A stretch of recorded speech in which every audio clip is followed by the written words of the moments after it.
বাংলাদেশে নিয়ে যদি আপনাদের কোনো পরিবার থাকে, পরিজন থাকে, কেউ পড়াশোনা করতে যান, কেউ চিকিৎসা করতে এসে ফিরতে না পারেন, যদি কোনো সহযোগিতার দরকার হয়, আমি বাংলাদেশ নিয়ে কোনো কথা বলতে পারি না, কারণ ওটা একটা আলাদা দেশ।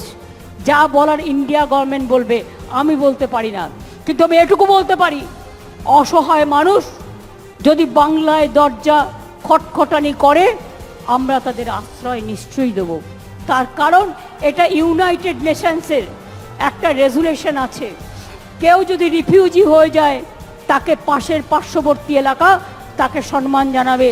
যেমন আসামে একটা গন্ডগোল হয়েছিল বড়দের সাথে, আলিপুরদুয়ারে তারা দীর্ঘদিন ছিলেন, আমিও গিয়েছিলাম তাদের সাথে দেখা করতে।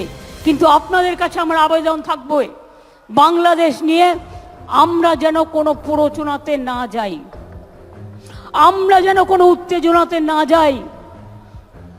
আমাদের সহমর্মিতা, আমাদের দুঃখ, সে যারই রক্ত ঝরুক তাদের জন্য আছে।